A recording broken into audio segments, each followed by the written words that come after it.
Welcome back to another episode of the Masset Journal. So Tyler and I on Friday afternoons, we get together and we kind of talk about what we did during the week and give people an inside view as to what it's like to run a SaaS company and all of the things that we're going through with that. But Tyler had this cool idea last week where we can kind of just have a question.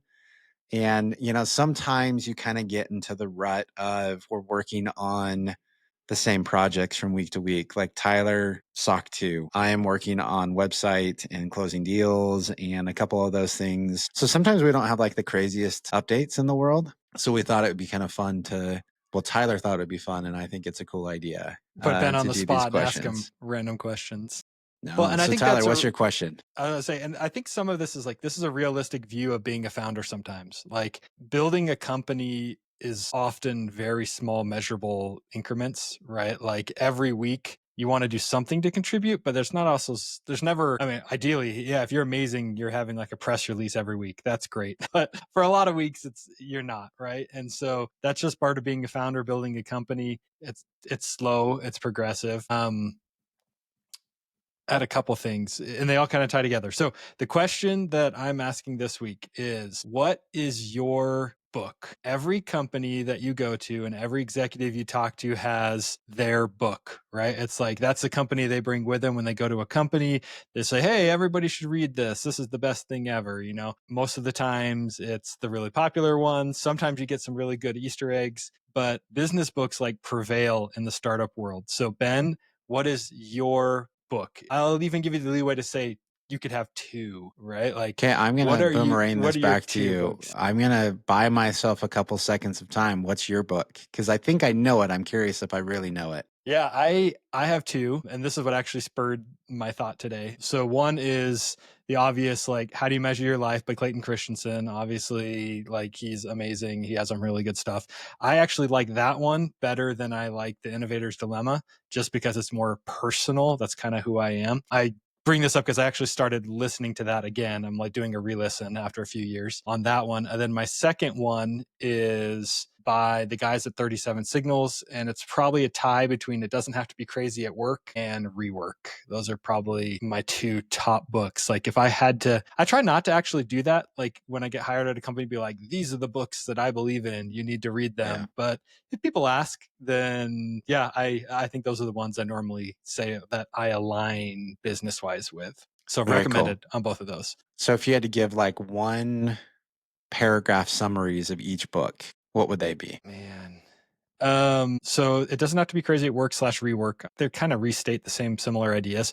Those ones I think are, if you listen to anything by the 37 Signals guys, they're kind of counterculture in terms of traditional startup methodologies. They operate under this model of there can be high growth, good performing companies without the traditional scale at all cost, we're at war with other companies type of model. They create a more, what I consider more balanced approach to work and employees, right? So that's what I would say that those ones are about. And then the, How Will You Measure Your Life is just, I think the way he describes it is what theories are you using to test what questions are you asking yourself, or theories are you testing your career and life choices against, right? In order to ensure that you're bringing yourself happiness and you're progressing in the way that you want. So cool. I like that. Very cool. That's what those ones are. Full confession, I have read It Doesn't Have to Be Crazy at Work because you recommended I read it early on. And I read it and I loved it. The other two I haven't read, to be honest. Oh, really? No. Oh, man, they're good. No. You haven't read Innovator's Dilemma? Figured everybody on the planet. In college I did. I did. Maybe. I don't. I'm going to say no. Probably not. So I got my bookshelf back here. Bookshelf back there. You can't, by the way, this is like business related books. This can't be like, I tell everybody to read Harry Potter because that's a whole nother recommendation thread. I have a guess about who one of the author, at least on one of yours. Yeah. Yeah. I know for sure one of them, but I'm going to throw a curveball for the other one, but I want you to guess. Okay. Is it going to be something by Simon Sinek? Yeah. Yeah, I figured. Okay. Start with Y. Yeah, start with Y. Yeah. Yep. Yeah. 100%. Yeah, that would be do the same thing. You got to give your two, then you got to give your Ys, and okay. the paragraph synopsis. Yeah, Simon Sinek, start with why, I think is important. Start with why for Simon Sinek is really, sometimes we start in the wrong place. We talk about like the product or solution that we're offering and we don't start with why, and talks about you don't buy what people do, you buy why they do it. And I think I'm kind of a why driven person in my life. I like to have purpose in everything I do. And I like to start there and then tie that back to the why. And I think for us, it's pretty clear what our why is. I think over time we've kind of, I mean, as a small company, we pivot to find the needs of the market on the what's we do. But the why has always been, we really want content to have the seat at the table that it deserves to generate the revenue, because it's how we want to interact with businesses. It's how we as a business want to interact with others. We believe in the format and the medium. We believe it's drastically underserved. That's kind of the why. Like, we want to give it the stage it deserves for every business. Mm-hmm. And the implementation can change, with artificial intelligence and agents and all sorts of stuff, everything can change. But that's kind of always been the why. We believe in content.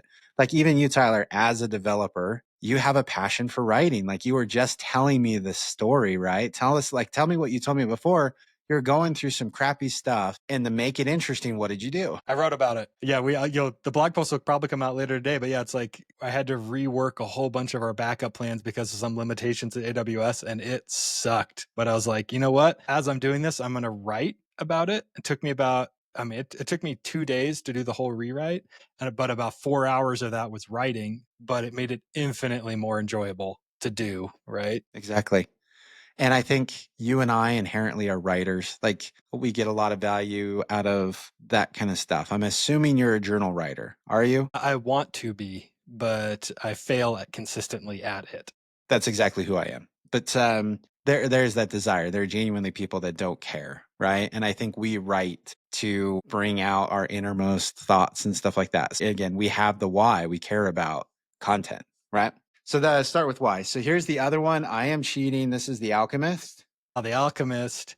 Um, That's not a so business look at book. this. We'll call it a business book. We'll call it a business book. It's fine. Dude, this is an everything book. Like, so I Okay, think I have to this. confess then. I have to confess, I have only made it halfway through The Alchemist. Like, I've tried Oh, multiple times and I've never gotten through it. I've read it probably 10 to 15 times. Man. So I don't reread a lot of things or rewatch movies or any of that kind of stuff because I like the first time experience.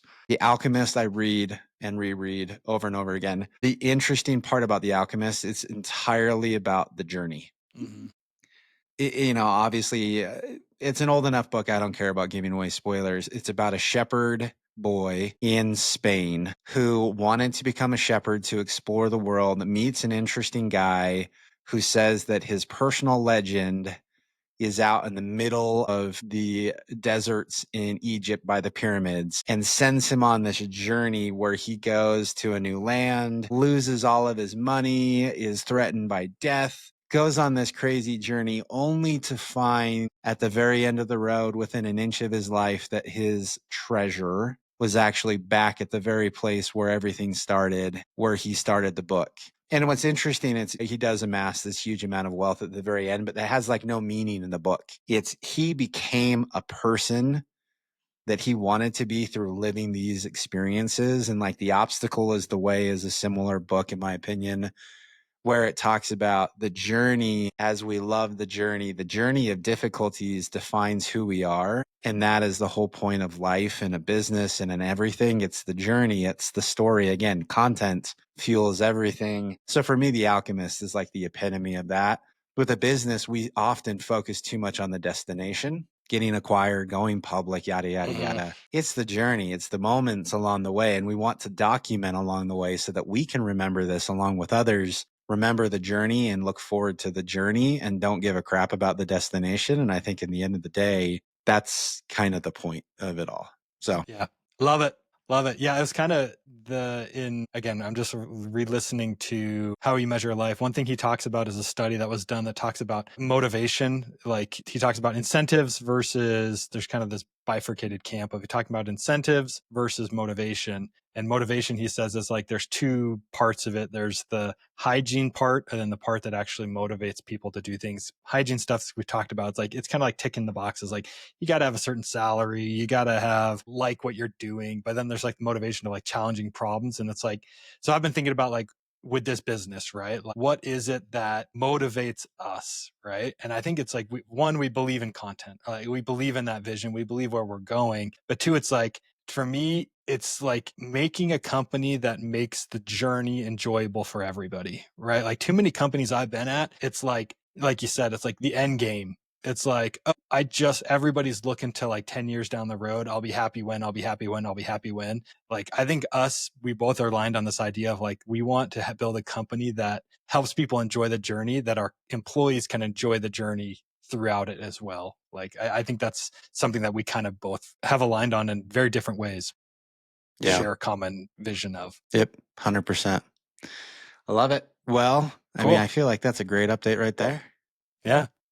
Okay. So Tyler, you read have those like the books. send off. Yeah. Yeah, Read all of everybody them and read report those back. books and report back. If you hate Yeah. them, then send us a message and let us know. Love it. Good. Very cool. All right. Quick one this week. Deal.